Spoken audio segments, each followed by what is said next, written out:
Let's welcome in a man who knows absolutely nothing about baseball and does not care because he is an expert on all things What happened? Buccaneers. It is the great Scott Reynolds. What's up, my friend from the Fear Report? How are you? That is very true. I don't know much about baseball, but you're not insulted by that lead. No, I'm not. I'm fine with that. But I do know. You're not the Devil Ray report. You're the Pewter report. That's correct. Yes, that Thank God, right? Fact. Yeah. How are you, partner? Are you surviving the heat? You look good. It's brutal. Yeah, it's hot, man. It's definitely oppressive out there with especially when there's not much breeze, right? So you feel for these guys in pads, but I tell you, it makes such a difference. The home field advantage, like when the Jets come down here in week 3, the Eagles come down here in week 4. They were roasting. The Eagles were literally roasting last year in that 33-16 beatdown at the hand of your Tampa Bay Buccaneers, and it does make a difference early in the season. There's no doubt. There's teams up north that just don't practice in the heat, and those 1:00 games, it's phenomenal. What the heat and humidity, what type of an advantage it gives the Buccaneers to have those teams come down in their dark uniforms and just wilt out there in the second half. More than just the Eagles players that they filled up their little bathtub outside the locker room. That's right. Their ice tub when we went back there. It's right outside the locker room. For you those don't, there's a big ice tub, and there was probably about 7 or 8 players. I've never seen that many players in an ice tub. I know. Yeah, it was a lot. And but more than anything, the fans, those Eagle fans, they were falling out right and left. I think they had a record number of people that had some heat issues, and most of them were Philly fans. So come on down, roast your ass out here for a 1:00 game. Get drunk beforehand. Don't forget it. Well, you don't have to tell them to do that. That's redundant. And they're going to be miserable by quarter 2. I hope they spend a lot of money on those tickets that Buccaneer fans sell them too. So at least the Buccaneer fans can profit, and hopefully it'll be a repeat performance like it was last year in week 4, 33-16. A game that should be a primetime game. Why is that? It should be. Yeah. I don't know. It's to me, I'd rather have it at 1:00. To be honest, I think that for really Bucs, gives the Buccaneers a Buccaneers home field advantage for that game. If you go back to week 3 back in 2023, it was a Monday night game, and the Buccaneers got waxed by Philly. So big difference when the sun is shining, especially on the east side of the stadium when the Eagles are out there just roasting for 4 hours, including pregame warm-up. Yeah, we don't want clouds. No clouds, please. All right, first things first, the Baker contract. We talked a little bit at the top of the show. I think it means a lot just in terms of this organization and Baker coming together. I mean, this is what the Bucs do. While you watch the Bengals feud with their players over stupid stuff, the Buccaneers are proactive and go ahead and guarantee money so they'll get a deal on the back end when they extend Baker Mayfield. It's brilliant. It is. The best deals in any type of business are win-win, right? Where you feel good about it and your partner feels good about it. And for Baker Mayfield to go out there and play this year and next year, understanding that 30 out of the $40 million next year is fully guaranteed, that's tremendous. Now, this doesn't preclude the team and Baker Mayfield from going out there and getting a contract extension done in the 2026 offseason before that final year kicks in. So there's also that as well. I think right now you've got 2 years that are kind of a little bit polar opposite, right? You've got that first year, which Baker Mayfield came in to Tampa, established himself through less than 30 touchdowns and 4,000 yards or so. And then last year, 4,500 yards, 41 touchdowns, just played at another level. And so the Buccaneers, and I think Baker too, they want to sit there and say, okay, which quarterback are you? The really good quarterback or the great quarterback in terms of being a prolific passer? And of course, we saw the wins increase too. We saw that one more win last year in the regular season. And imagine how many wins they would have had with a healthy Chris Godwin all year and without missing Mike Evans for 4 games, right? So I think you factor in a lot of those things. And this is a fair deal. The Buccaneers are like, we don't have to pay you $50 million a year yet, because that's really honestly what he's worth. He could go out there in free agency and easily command the deal around $50 million a year. If you're paying Dak Prescott, stupid money and Baker's a better quarterback. And it's not even close. It's not even close. Yeah, exactly. So Baker's worth every penny of that. And again, what a culture this organization has, where guys like Tom Brady takes less money. I mean, Tom Brady signed 2 deals in Tampa Bay. Both were $25 million deals per season, right? I mean, that's ridiculous. And that was after winning a Super Bowl here too, right? Yeah. Mike Evans has taken less money. Chris Godwin took less money last year, right? Some guys ring the bell, right? Antoine Winfield Jr., highest paid defensive back for a minute. Tristan Wirfs, right up there with Penei Sewell. So this team is not afraid to cut big checks, but it obviously helps when your superstar players understand that the pie is only so big, and the bigger piece I get, that means smaller pieces for everybody else. That's right. And so for guys like Baker Mayfield to come in as the quarterback and just kind of get it quickly, right? With that 3-year, he was underpaid when he signed that 3-year, $100 million deal. He was still the 3rd highest paid quarterback in the NFC South, behind Derek Carr and of course behind, Kirk Cousins. So for Baker to kind of be patient and understand and live up to his contract. So many times we see teams break contracts and players break contracts. And Baker said, hey, I know what I signed. I signed a 3-year deal with $100 million, right? And for him to sit there and say, hey, instead of me asking for more money or demanding an extension right now, I don't want to hurt the team with a holdout. And for the team to sit there and say, how about we just guarantee most of your 2026 money just in case you get injured or whatever? Yeah. You have that peace of mind. It's like, okay, like that's a win-win. And you can play with that peace of mind. That's important. Yeah. Like, because players, I don't care who you are, even Baker Mayfield, and we know he's wired a little differently, but when you're guaranteed for next year, you just play a little bit more free. There's no question about it. Yeah. And I think too, his path, his journey to Tampa Bay, going from face of the franchise in Cleveland to literally the definition of a journeyman quarterback, where he is on the move from Cleveland to Carolina to LA to Tampa within 1 calendar year, right? Within 1 calendar year, he's on his 4th team. You go from being number 1 overall pick, Heisman Trophy winner, face of the franchise in Cleveland, to I'm on my 4th team. Right. And we see when you get to team number 4, you're kind of in that Jameis Winston, Marcus Mariota, where you're hopping from team to team as the backup, Teddy Bridgewater, that's the realm you enter. The Andy Daltons, right? Sam Darnold to a degree, although Darnold kind of revived his career like Mayfield did, and same thing with Geno Smith. But I think Baker is so much more appreciative of that, and just saying like, hey, I'm really grateful that I got a 3-year, $100 million deal. Like, that's a good deal, because I was not making that much on my rookie deal in Cleveland. And then, I came here on a 1-year, $4 million deal. And if he didn't have that breakout year, guess what his next deal would have been? Probably 1 year, $4 million as a backup somewhere else, right? So he's grateful and gracious, and you're seeing the best of a humble yet cocky Baker Mayfield. He still has that chip on his shoulder, which you love, but the process he's gone through has humbled him and has made him appreciate every dollar he's getting. And he knows that this team is going to treat him right and do him right, because they've done it twice now. They gave him the big 3-year contract extension. They guaranteed this. He has the peace of mind knowing that, hey man, I'm going to go and whatever happens, whatever level my deal is next time, 35 million, 45 million, 55 million, whatever is per year, I'm going to get treated fairly. Oh, and by the way, they friggin' signed Chris Godwin, right? When Baker's on the team, they signed Chris Godwin, who has not practiced a down yet. I doubt will be ready for week 1. They signed him to a $20 million plus 3-year contract extension, and the dude can't even play football right now. Right. And you're Baker Mayfield, and you see that. You see how Jason Light and Mike Greenberg treat their players.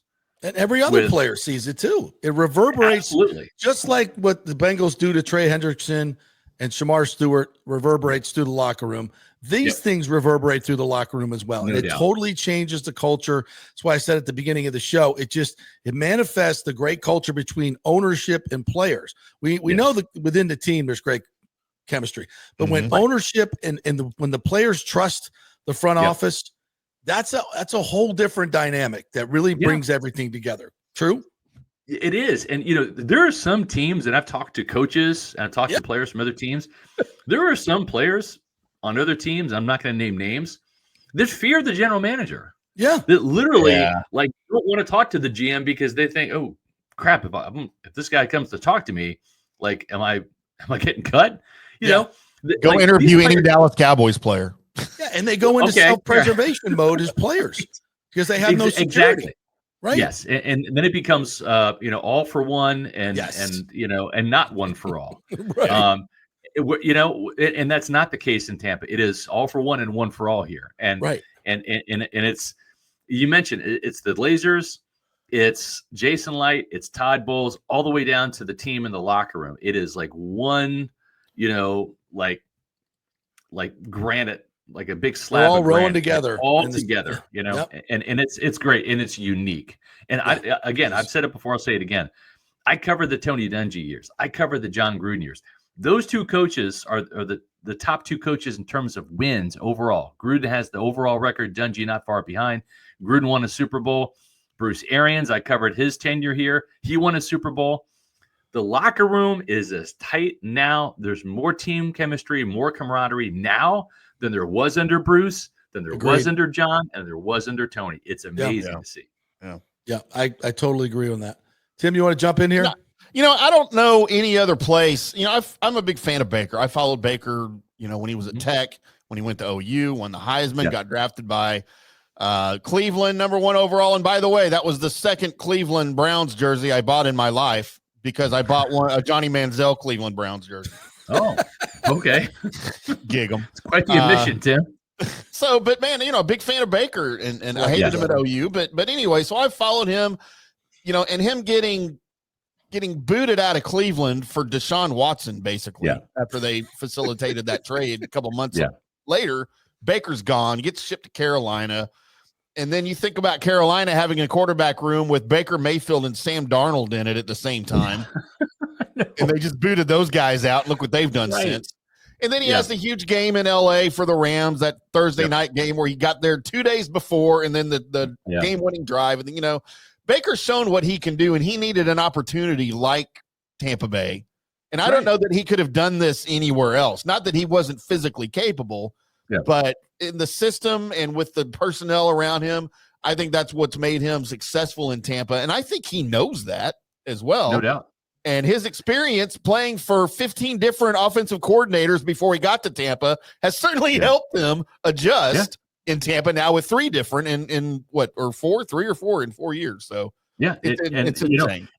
As much as he needed the Bucks needed him. And I think that's what's right from the get-go. Like that's what's made the relationship work is it's like, man, we need you. We need you to be not the guy that you were in LA or Carolina or Cleveland. We need you to be the #1 pick. We need you to be that guy, the star quarterback that you have shown at times the ability to be. And I think and it didn't happen early in Tampa. Remember under Canales, it didn't happen early. I remember writing a column saying, like, okay, this guy's kind of a field general, not a playmaker. And it wasn't until like he kind of erupted, like that Packers game at the end of the season when the Bucs really got hot, that he really, I think, took his game to a level that it wasn't even at Cleveland. Yeah. And he's got the potential. I mean, if you saw him play at OU, and granted they had an embarrassment of riches, Joe Mixon, the running back, and all these different receivers, but he's got that ability to be a prolific passer. Yeah, for sure. Yeah. So I'm excited that he is at this level now. And I kind of asked him about it in the presser the other day, kind of, fluffed him up a little bit. And I'm like, hey, you've shown that you can be this prolific passer. How excited are you for year 2? And he's like, yeah, I got to cut down on the interceptions. Like it was like, he's not even like drinking that in. I'm trying to sit there and give the guys flowers. He's like, nah, I got to work on my interceptions, man. I got to make better decisions with the ball. And listen, when you throw the ball that many times, I think the number that you can live with Baker is 10 to 12 interceptions. If he's going to give you 40 touchdowns, you ask any head coach in the league, will you take the quarterback touchdown interception ratio 4-1? And they're going to say, yeah, right. Like every day of the week, 40 touchdowns, 10 picks. I'll sign up for that every friggin' day. And I want my quarterback taking chances, and not ridiculous chances, but you got to push the ball down the field to be a winner in this league. If you're throwing 21 touchdown passes and 4 picks, I'm not interested. It sounds kind of good. Yeah. We're not talking about Trent Dilfer here. We're talking about Baker Mayfield, the #1 overall pick, who was a Heisman Trophy winner. He has a magic arm. When he is on, he's as good as anybody in the league. I mean, he can rifle it in there. He can make some crazy, ridiculous throws. We saw with 49ers draped all over him, hitting Rashad White 15 yards down the field on a dart in coverage. Just like, just some crazy, ridiculous throws. Well, his outside deep outs and deep ins are as good as there are in the league. He throws a frozen freaking rope from hash mark to outside better than anybody. I won't say anybody, but top 5 in the league. And those, those in routes to Godwin, and we're seeing a Buka now. Those things are indefensible against the cover 2. Those little honey holes. He is so good at ripping those throws. And when you got good receivers who run perfect routes and are right where they need to be, like these guys do, and a strong arm quarterback who's that accurate, you can't defend that. You cannot defend it. I know. And the thing too about him is when you look at the area he probably needs to work on is the deep ball in terms of the touch. He's got to put a little bit more air into the ball because he's got such a strong arm. Agreed. Everybody remembers that highlight where it was like it was an effort ball right at the end of the half. Yeah. Where he chucked it like 70 yards and the ball went 10 yards out of the back of the end zone, right? He's got the arm to throw the ball wherever he wants on the field. He's got to put the ball out there and let the receivers run under. The receiver adjust. Yeah. He's great with the 20-yard outs and ins, like you said, the skinny posts, all that stuff, because he can put the ball in between defenders, in tight coverage, and zip it in there. Red zone. But he doesn't have to throw the ball that way down the field, especially when he's got one-on-one, right? He's got to be able to just drop the ball in there, and I think he's working on that. They've taken some deep shots, and that's a work in progress for him. But man, at the same time, I know Josh Grizzard wants to hit some deeper plays down the field. The dude completed 71.4% of his passes, including 84% of his passes from, I want to say, 10 yards and in, right? Yeah. And this is a yak offense. This is yards after catch. We've seen Emeka Ibuka, Tez Johnson, these 2 new receivers. They have plenty of yak in them. They can get the yards after catch. You give them the ball and just let them work. And to that point, the accuracy of those balls, you pointed out 84%. Those throws, if you throw it behind them, as opposed to here, that's the difference in the play. That's right. And that's where Baker is so good. It's only not even a full yard. But if you can throw it out front, lead the ball, lead him in that point, and they don't have to turn or their torso, and they can just snatch and go, then and Baker is so good at that. That placement in screen games, outside screens is so absolutely important to the play, and he's really good at it, which is why they get so much yak. Yeah. So, all right, the Baker Love Fest is over. We love him. Your thoughts on? Oh, go ahead, JP. The first week of practice, I listen to your podcast all the time, and it's remarkable how you see the same things I see, and the same guys you see I see. So, but I'm going to give you the floor. What guys? And we know the usuals, the Mike Evans, and Mike hasn't practiced that much, but the guys that are emerging that are going to be part of this team. What do you see? Tez Johnson, he's wide receiver 5, but he's going to get catches and yards and touchdowns. He's going to be, he is going to be pushing Jalen McMillan for some playing time. And J-Mac looks good. This is no Jalen McMillan slander. It's just they've got embarrassment of riches. This is not Jalen Darden. This is not Trey Palmer. Tez Johnson is a full-fledged wide receiver where I really think he could be, as a rookie, a wide receiver 3 in most offenses. Wow. I really do. He's that talented. We'll trade him to Dallas.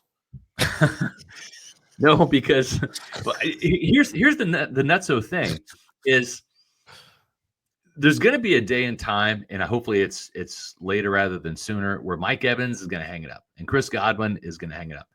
And you can see these 3 players, Emeka Ibuka, Jalen McMillan, and Tez Johnson, being 1, 2, and 3. Like they already have 1, 2, and 3 set for the future. These are playmaking wide receivers that can go deep, catch the ball, get yards after catch. They can block. they probably would need like one big X receiver in that group to replace Mike at some point in time. But I mean, you talk about reloading the gun. I mean, shit, they've got ammo for days. They really do. I mean, they have a box of ammo in these guys that is ready to be fired with in the future, and you can use it now. But I mean, this is the future of the Bucs wide receiving corps. They're that good, and Emeka Buka is the best rookie wide receiver I've ever seen. Yeah, and it's crazy to say that. And I know it's early, but I'm telling you, greatness shows up early. This kid is going to be absolutely great in Tampa. That throw and catch yesterday in the end zone. Just come on. I mean, he is, and again, I'm not taking anything away from Chris Godwin in his journey to become the 1,000-yard receiver that he is, but he is so much closer right now as a rookie to Chris Godwin now than Chris Godwin was to being Chris Godwin back in 2017. Yeah. Right. I mean, his rookie season so far, his hot start is better than Chris Godwin. And honestly, it's better than Mike Evans in 2014. He's off to a better start than Mike. Now, Mike would make those ridiculous highlight reel acrobatic catches where he's skying above the ball, above his head, making crazy catches. Right. But what happened with Mike too in 2014, he was 240 pounds, 235 pounds. He was out of shape. He would cramp up. He would get hamstring pulls. Right? And he wasn't nearly the route runner that Ibuka is. Not even close. Yeah. Didn't need not to at all. Yeah, right. But I mean, you look at where Mike has come from 240 pounds to now he's, maybe 220, right? He's svelte. He can still burn 15 yards a catch right now at age 31, almost 32. I mean, come on. He's still got wheels. And that Tom Brady TB12 training method has extended not just Mike Evans' playing career, but Mike Evans' prime. Yes. It's one thing to hang around the league like Keyshawn Johnson did as a possession receiver. And Mike could do that. Mike can play 6 more years in this league if he wants to. Mike could play he's on the Fitzgerald track where he's highly productive at age 35, 36. Yeah. Right. He could do that. And what I mean is like if he wanted to play past his 1,000-yard days, he could do that. He could hang around like Keyshawn did. I'll be that, 35 catch, 400 yards, 2-3 touchdown guy, just collecting a check towards the end of his career, because big body receivers can do that. They have a longer shelf life as long as they can still catch the ball because they're big bodies. They're possession receivers. Mike could do that. But he's still in his prime. And I think Mike's prime, if he wanted to, could extend to 35, 36. Like you said, Larry Fitzgerald. But it wasn't always that way with Mike. But Emeka Buka is off to such a hot start. And I don't see this train slowing down. I mean, I don't. He is – don't take my word for it. Take Baker Mayfield's word for it. He's the guy that is propping him up, that's throwing him the ball, that's seeing him in the meeting rooms. He is a pro's pro already and really exciting to see. And Jalen McMillan's good too. And so is Tez Johnson. It's a fantastic receiving corps. What impresses me the most about how they're going about this is a lot of teams, you wait until your star wideout or your current wideouts are kind of ineffective before you start trying to replace them.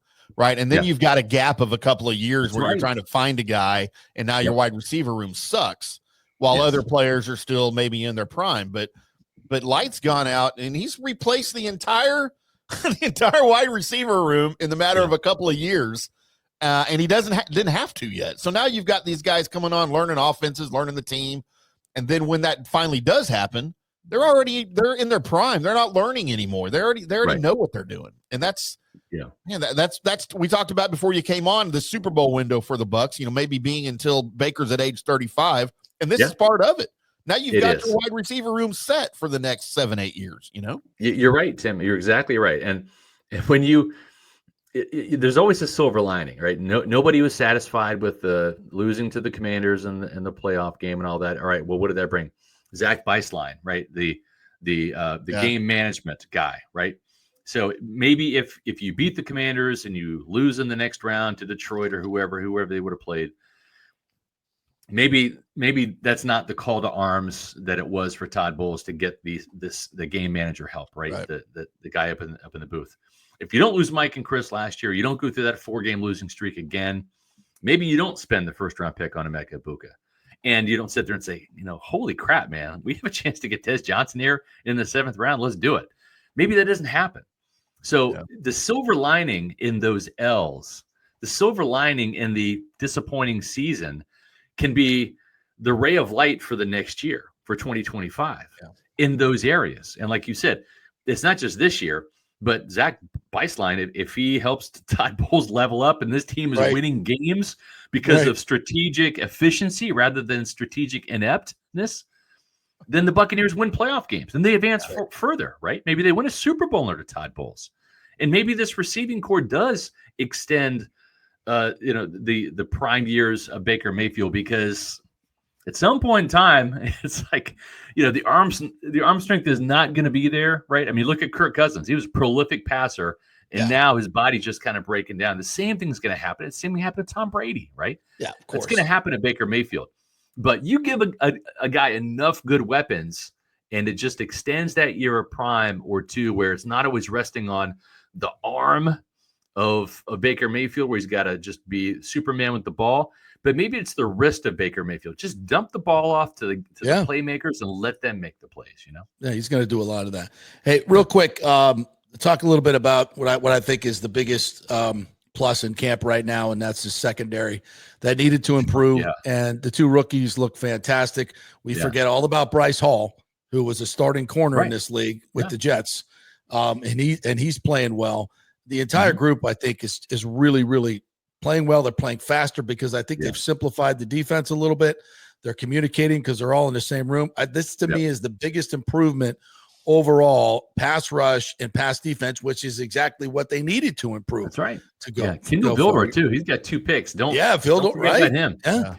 Right. Yeah. And so I go back to real quick, because I know we only have a couple minutes here, but I go back to the 2002 Super Bowl. What was different between John Gruden coming in and Tony Dungy? Well, you can easily say, all right, well, he revamped the offense, right? And he did. He brought a lot of new pieces into the offense. But what also happened was that they upgraded. The Bucs went to Philly and lost twice under Dungy in the playoffs, early exits, with Mike Allstott, Warren Sapp, Derek Brooks, John Lynch, Rondé Barber, Brian Kelly, Simeon Rice, right? I mean, like they had all of their A-listers on that Super Bowl team. That lost in Philly. So it wasn't the A-listers that won them the Super Bowl. It wasn't the star players. It wasn't the Pro Bowlers. It was the fact that under Gruden, they leveled up. They got rid of their C players and replaced it with B players, right? Yeah. Got rid of guys like Steve White, and you brought in Greg Spires at defensive end, right? Donnie Abraham had a concussion. You kind of got rid of him. You brought in Dwight Smith, right, as your nickel corner.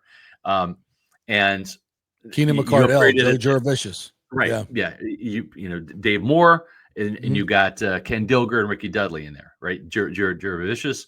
They upgraded a lot, but with their backups and their role players got better. And I think that's what we're seeing now. Tavierre Thomas wasn't that good. Kendall Vildor is better, right? Yeah. Tyreek Funderburk wasn't that good. Bryce Hall is better. Yeah. And I think that's making the difference in the secondary is they've upgraded the talent. So whoever the reserves are, Josh Hayes is going to make this team, but he's going to make it as like cornerback number 5 or 6 because he's a hell of a gunner. He's an elite gunner in special teams, kind of like what Ryan Smith was in Tampa Bay a couple years ago. But nobody wants to see him on defense. That's the thing. You want to see Bryce Hall playing corner rather than Josh Hayes. That wasn't the case last year because of the injuries. But yes, Jacob Parrish and Benjamin Morrison. And I tell you, the kid that's really blowing the doors off the barn is J.J. Roberts, the undrafted free agent, nickel and safety out of Marshall. This kid yesterday had a wicked hit, the hardest hit so far in camp on Ryan Miller. It was an old school John Lynch, go across the middle. I'm going to lay you out. You're not going to catch the ball. Type then hit. He stood over him.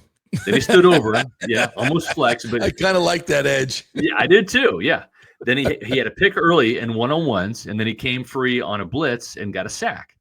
And he just keeps showing up. And as much as I love Jacob Parrish, go K-State with my Wildcats, he's in a dogfight for the nickel job. That's good. J.J. Roberts is playing really, really well. And then you throw Christian Izien in there, who might have been the best player in the field yesterday. He had a sack. He's a really good player. He's totally underrated. He's the best tackler back there. Yeah. Yeah, I mean, it's to go from the outhouse to the penthouse in the secondary in one off season is pretty big good. Deal. And the thing is, I don't know that it's terribly star-studded. I mean, Zion has the potential to be a star. Winfield needs to get back to that level. I think Tyke Smith can be a star. Yeah, but it's just good, right? Collective. I don't see a lot of and C's and D's out there. I see some A's and I see a lot of B players out there, and that's good enough to win with. All right, partner, tell us what's up with Pewter Report coming up this week. We got a night practice we'll both be at tonight. All right, I will. I don't know if you got plans. It's too late for me, man. I don't do too late for you. I'll be in bed. I'm a night owl, bro. I love this stuff. Practice at 11 o'clock. I'll be up. Yeah. No, I won't be out there today. I've got the day off from practice, but I'll be out there Thursday, Friday, and Saturday. We're going to have podcasts, not tonight, but we'll have podcasts Wednesday, Thursday, and Friday this week on Pewter Report TV. We're literally like 70 subscribers away from 20,000. We're going to hit that this week. It's going to be a big milestone. So we're super excited about that. So hit the subscribe button when you go to Pewter Report TV, our YouTube channel. We've got a great mix of video content up there, some Pewter Pulse videos. Had an interview with John Gruden where he talked about Baker Mayfield, called him a pain in the ass, called Todd Bowles a badass. What's going on, Coach? Check all that video content out at Pewter Report TV. You can follow us on X, Facebook, and Instagram at Pewter Report. And our pewterreport.com website is humming. We've got camp insider reports every single day, plus all the Bucs news and features you're going to want to read about your Tampa Bay Buccaneers during training camp. Great stuff, Scotty. Thanks, man. Appreciate it. Thank you. Catch up soon. All right, the great Scott Reynolds right there. Highly recommend all the Pewter Report podcasts.